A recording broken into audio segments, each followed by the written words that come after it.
Hello everyone, hope you are all well. Welcome back to the channel. In this video we are going to show you a guide on how to disassemble and reassemble the Xbox One S with some tips and tricks along the way and the best way that we feel you should do that. Now this video is made up of several different clips but it shows you some good tips and tricks on how to actually take apart and reassemble the Xbox One S. So let's get this Xbox opened up so we can have a look inside it. Now opening these up, relatively straightforward. I like to start at the rear here. Normally there's a warranty sticker. This Xbox has already been opened. So what you need to do is get a pry tool and start in this bottom corner here. So I use a tool like this. Get it underneath the black plastic and then you can start to slide that white bit of casing down, or the black plastic over the white casing I should say, and then I work down the sides, just popping the case off like so as I go, and as you can see they start popping off. Move over to this side, wedge your pry tool into the corner like so, give it a bit of a twist and it will start popping. Now once you get round to the front, very similar, just get right into the corner, pop it off, then move your pry tool all the way around and start popping it off. It sounds like it's going to break. I have had a few of them break before and off it will pop. So this one has obviously been opened up before, so we put that to one side. And then we have got, spin it around the right way, a number of green screws. Yeah, this one's definitely been opened up, it's not even been tightened up. Number of green screws, like so. So you need to get a screwdriver with a T9 bit in it, and then you can remove the green screws. There's 6 of them in total, so they'll come out.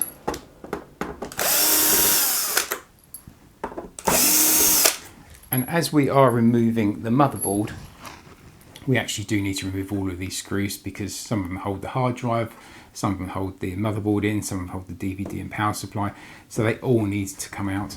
So remove the silver screws.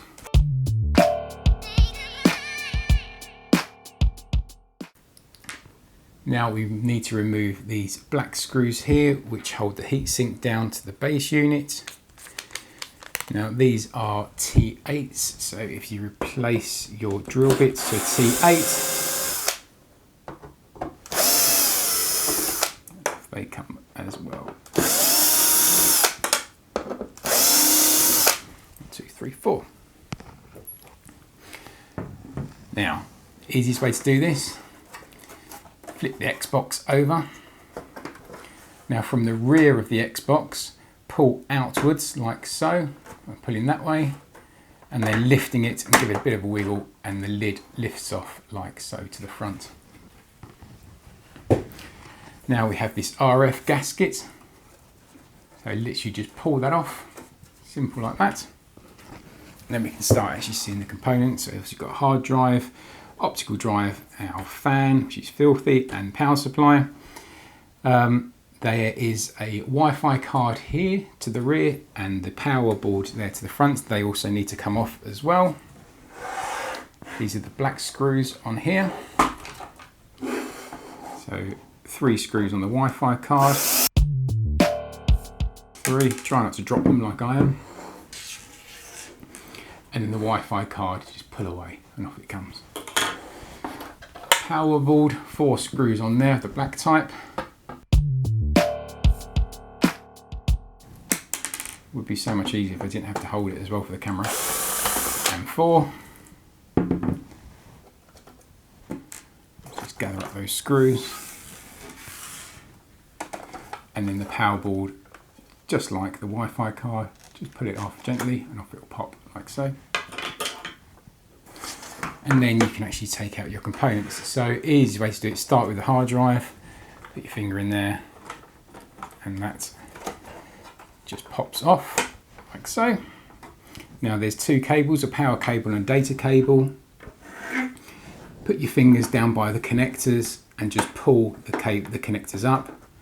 Try not to, when you're doing it, wiggle them too much. If you wiggle them like so, then you're at risk of breaking the actual socket on the motherboard. DVD optical drive next. Same two cables, power and data. Off they come. And then comes your DVD drive. Power supply. This is connected down here by the side, and there's an actual little lug on the side of the connector. So what I like to do is just get my pry tool again, and you'll see there's a little lug. I just push the lug back like so, and then just wiggle the cable, and then it pops off like that. Then your power supply pops out like so.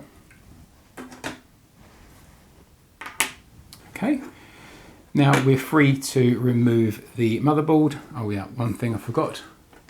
Just on the front here is the screw guide, so take that out. And then just to the front here as well is a little RF gasket over the USB socket. What I normally do is just get my fingernail just behind it, give it a bit of a twist, and off it pops. Like so. Just bend it out and you can bend it back again. Okay, so now we're free to remove the motherboard. What I normally do is just grab the processor, the fan, sorry, lift up the motherboard, give it a bit of a wiggle, and pull the motherboard out like so. Remove the bottom case, turn the motherboard upside down, and then you see this X bracket, very cool, which is basically holding the processor onto the motherboard. Now this can be a little bit tricky. So what I normally do is get a flat blade screwdriver and then just find one of these which has got a bit of a gap at the front of it. Put my flat blade screwdriver in and then just gently start prying it up. Now be really careful. If it feels like it's not going to go, move to another one. Be careful not to put too much pressure on it because you're at risk of slipping the screwdriver and the screwdriver slicing across the motherboard and you knock off some of these components here, so be careful. So just move around so you find one that's relatively loose. There's always one, like so.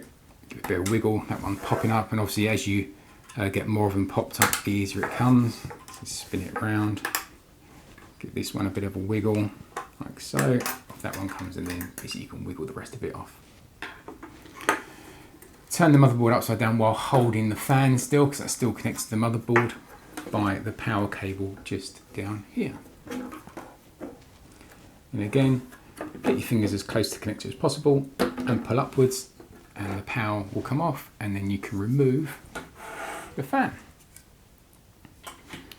So then we are down to the bare motherboard.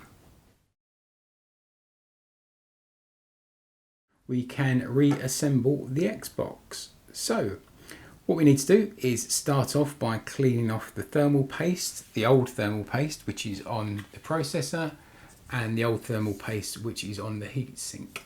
So grab yourself a cloth, and what you can do is just take the cloth and just remove the excess thermal paste. Sometimes it gets quite hard, and if that's the case, then you might have to rub a little bit harder, or very gently go over it with like a flat blade screwdriver, but very gently, obviously not putting any pressure on it at all. So take off the excess first of all, just with a cloth.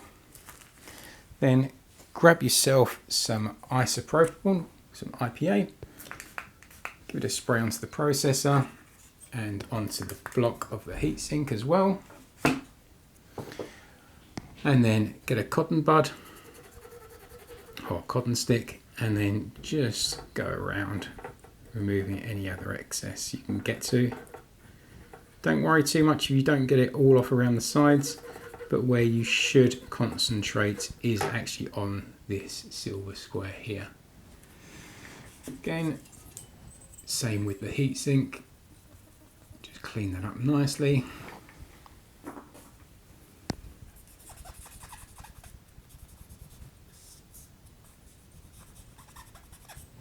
And the reason we're doing this is to make sure that the new thermal paste we're going to put on in a second just makes sure it's got a nice bond with both surfaces.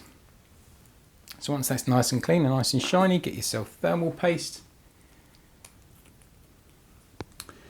I normally put a blob in the centre and then a blob in each corner. I never actually know what the magic is of the correct amount of thermal paste, but I'm going with that. Get your heatsink. Now obviously it only goes one way round, and that way is where the power cable is to the connector on the motherboard. Just get it around the right way and then guide it through the holes. Connect up the power, flip it over like so, and then you need your brackets, your X bracket. Line it up roughly with the actual green legs which come through the motherboard of the heatsink, and then just start putting some pressure on them, just closing them down.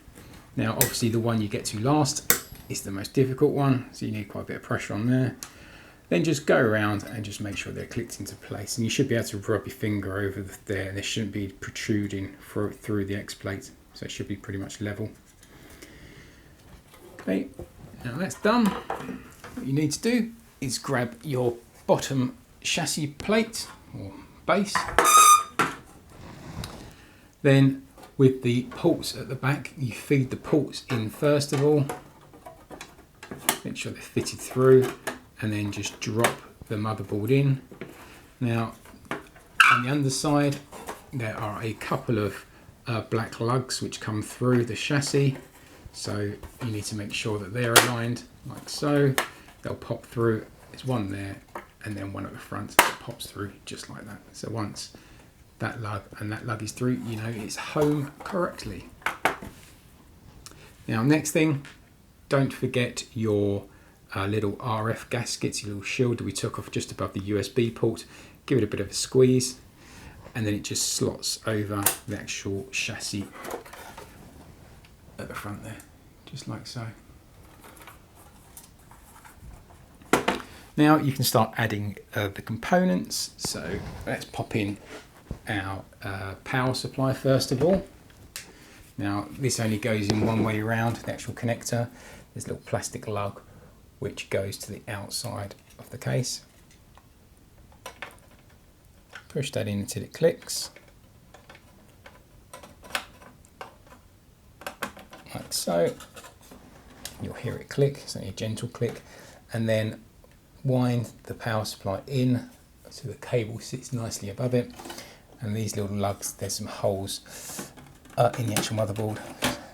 Move it over, give it a wiggle, and it should nicely fit into those holes, just like that. Next, optical drive. Pop in the front end first of all, then connect the cables up. It's obvious which connections they go to on the motherboard because the cables only reach to one of them. And again, there's a couple of holes for the motherboard for the Blu-ray drive to sit into, so just make sure that all the lugs are sitting through there. Next up, hard drive. Take it that way around, pull the cables out like so, connect the cables back up, and then fold it over the cables, and then just drop it into place. Now there's actually, on the power supply, this bit of plastic here connects. Let me show you that. This bit of plastic here sits over the actual power supply, and it all sits into place just like so. Now next thing is the screw guide, only goes in one way round. These little lugs at the front go to the front, and then there's little lugs at the bottom. So pop that in just like so. That sits there nicely. And grab your power board. Connector just under the Blu-ray drive pops on that way. Wi-Fi card, again connector, pops into the side there. Only one way around it can go, and pop that on.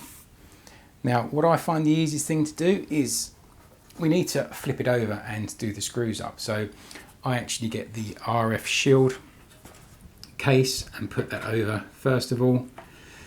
At the front here there's a little bit of foam just on the back of the power board, so just pull the power board gently forward, don't unplug it, just gently forward so the RF shield drops down. Make sure it sits nice at home, and then you can flip the whole thing over without the components falling out and start adding your screws. Now Microsoft have made our life a little bit easier, bless them. Anything which is stamped as a C or a B is the silver screws. Anything that's an A is the black screws. Now F is the green screws. So let's start off with the silver screws, and so I'm going to be putting screws in anywhere where I see a C then a number or a B then a number.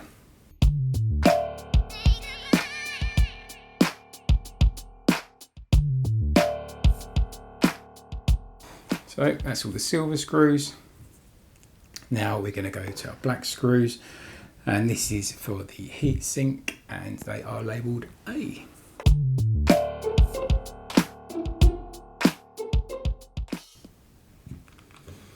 Okay, now flip it back over, and what we need to do is put the black screws into the power board and into the Wi-Fi card as well. So there's 4 screws in the power board.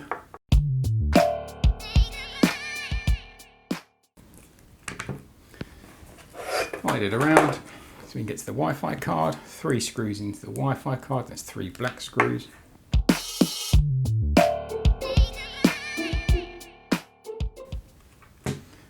Okay, and that is all done. Next we need to put the top case back on, and the easiest way to do that is start at the front here, literally drop the case pretty much on, and as you're dropping it, slide it backwards a little bit towards the rear. Again, give it a wiggle and it will find its way home. Turn it up on its face and then just pop the side parts around like so. Make sure it's nice and flush. Before you do anything else, flip it back around and just make sure the buttons click like so. If you have troubles getting the case on, just check on the front of the Blu-ray optical drive. There's a couple of plastic lugs, I think 4 plastic lugs. On the underside of the case there's 4 holes for them to fit into, just make sure they're aligned. And then finally for screws, we need 6 green screws, and they all go into the holes which are labelled F.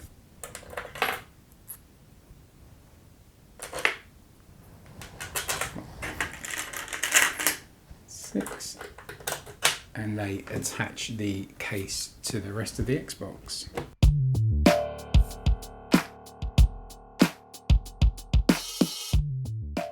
Now do a quick visual check, make sure all the screws are in place. Now one thing you'll notice, there's a hole here which doesn't have a screw in it. Everywhere else should have a screw in it, so it should either be the green, the black, or one of the silver screws. But this hole up here remains empty. Now finally, get your base plate. This only goes on one way round. There's obviously the front here, you can see the bind button there, and then the hole for the USB port. So make sure you get it around the right way. Literally just place it over like that. Now, as you heard when we removed it, there was some clicking, and there's quite a lot of clicking when we put it back in again. At the rear here is obviously the little tab where the warranty goes, so just make sure it kind of goes over the tab and it all lines up, and then just give it a squeeze and then put some pressure on all the way around, and it clicks into place just like that. Just do a quick test just to make sure the bind button clicks, the power button clicks, and the eject button clicks. So there you go, you should have your Xbox One S all back together again now. Thanks very much for watching the video, hope you enjoyed it. I will leave a link in the description below to some of the tools that we use here at Bluebeam. Please consider subscribing to the channel and give us a thumbs up, that always helps. Thanks very much, bye bye.